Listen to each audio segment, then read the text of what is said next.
নমস্কার বন্ধুরা, চৈতালির পাকশালায় তোমাদের সবাইকে স্বাগত। আজকে আমি পটল আলুর ঝাল ঝাল রেসিপি তোমাদের সাথে শেয়ার করব, যেটা তোমরা রুটি, লুচি, পরোটা বা ডিনারে বা স্কুল কলেজের টিফিনেও তোমরা এটা দিতে পারো। এটা খেতে কিন্তু খুব ভালো হয়, আর ভাতের সাথেও, গরম গরম ভাতের সাথেও কিন্তু খেতে জাস্ট ফাটাফাটি লাগে। বন্ধুরা, তোমরা এটা এইভাবে পটল আলু দেখবে একভাবে খেতে খেতে একঘেয়ে হয়ে গেলে এইভাবে রান্না করে তোমরা খেতেই পারো। দেখো, আমি পটলগুলোকে এইভাবে একটু একটু খোসা রেখে কেটে নিয়েছি, লম্বা লম্বা করে, একটু পাতলা পাতলা করেই কেটেছি। আর দেখো, পটলগুলো বীজগুলো কিন্তু সব ছাড়িয়ে নিয়েছি। এখানে আমি 5টা মতন পটল লম্বা করে কেটে নিয়েছি। এবার দেখো, এইদিকে একটা কড়াই নিয়ে নিলাম, কড়াইয়ে আমি সর্ষের তেল দিলাম। এই রান্নাটা সর্ষের তেলে করলেই কিন্তু খেতে ভালো হয়। তেলটা গরম হয়ে গেলে এর মধ্যে আমি পটলগুলো ছেড়ে দেবো। সব কটা পটল আমি ছেড়ে দিলাম। দেখো, এবার আমি আলুগুলো লম্বা লম্বা করে কেটে রেখেছি, আলুগুলো আমি এর মধ্যে দিয়ে দেব।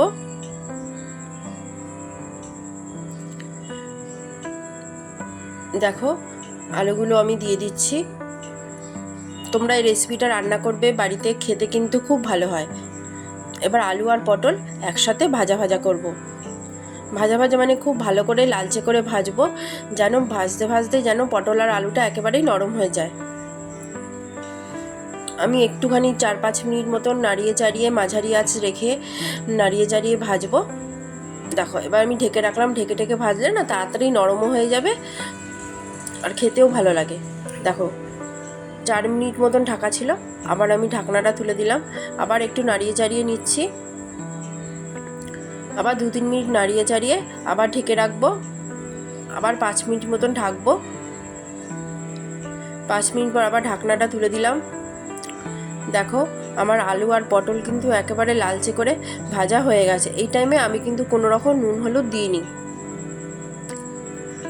দেখো, পুরো লালচে করে ভাজা হয়ে গেছে, আর আলু আর পটল কিন্তু নরম হয়ে গেছে, প্রায় 90% মতো নরম হয়ে গেছে। দেখো, ভাজা ভাজা হয়ে গেছে বলে আমি এগুলোকে নামিয়ে নিচ্ছি।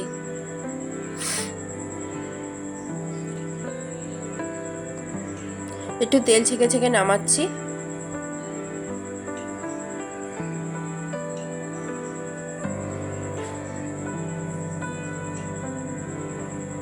ব্যাস, আমার নামানো হয়ে গেছে। কড়াইয়ে তেলটা একটু কম লাগছিল বলে আমি আর একটু তেল দিয়ে দিলাম। তেলটা গরম হলে আমি এখানে কালো জিরে ফোড়ন দিয়ে দিচ্ছি। ফোড়নটা ভাজা ভাজা হয়ে গেলে আমি এখানে একটা পেঁয়াজ, বড় সাইজের পেঁয়াজ কুচি করে কেটে নিয়েছি, ওটা দিয়ে দিলাম।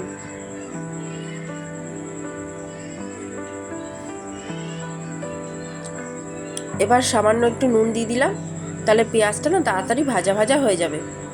এবার রসুন কুচি দিয়ে দিচ্ছি। এখানে 1 চামচ মতন আমি রসুন কুচি দিয়েছি। রসুন কুচি দিলে কিন্তু খেতে খুব টেস্ট হয়। এবার সবগুলো আমি একসাথে নাড়িয়ে চাড়িয়ে ভেজে নেব।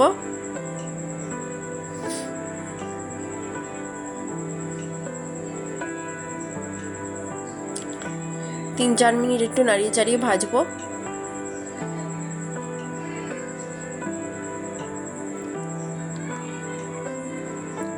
এবার আমি এখানে কুচানো লঙ্কা দিয়ে দিচ্ছি।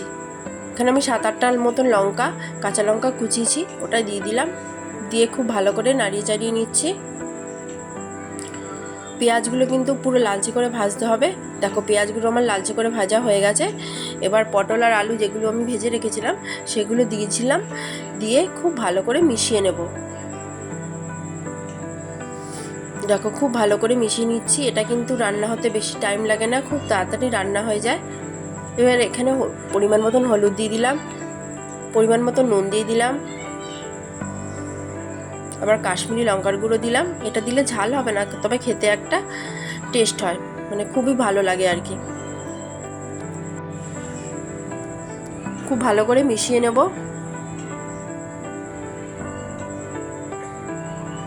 একটু হাতে সময় নিয়ে মিশিয়ে নিতে হবে।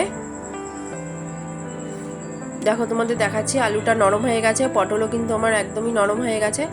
এবার সামান্য জল দেব। বেশি জল দেওয়ার দরকার নেই, কেন এটা একটু শুকনো শুকনোই হবে। আর এই টাইমে জল দিয়ে গ্যাসের আঁচটা বাড়িয়ে দেব। একটু নাড়িয়ে চাড়িয়ে নিলাম, বাড়ি দিয়ে গ্যাসের আঁচটা বাড়িয়ে দিয়ে আমি 5 মিনিট মতন ফুটে দেবো। ফুটতে দিলেই দেখবে জলটা মজে যাবে। দেখো জলটা অনেকটাই মজে গেছে, ঝোলটাও শুকিয়ে যাবে। এবার এখানে সামান্য চিনি দিয়ে দিলাম। তোমাদের যদি ভালো লাগে লাইক করবে, সাবস্ক্রাইব করবে, আর বাড়িতে অবশ্যই এইভাবে রান্না করে খাবে, খেতে কিন্তু খুব ভালো হয়। একটু নাড়িয়ে চাড়িয়ে নিচ্ছি।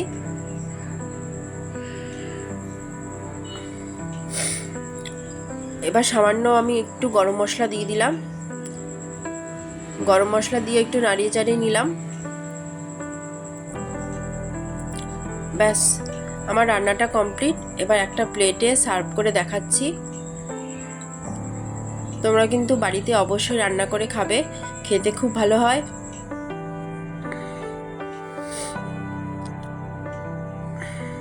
ব্যাস, বাই, টাটা। সবাই সুস্থ থাকবে, ভালো থাকবে।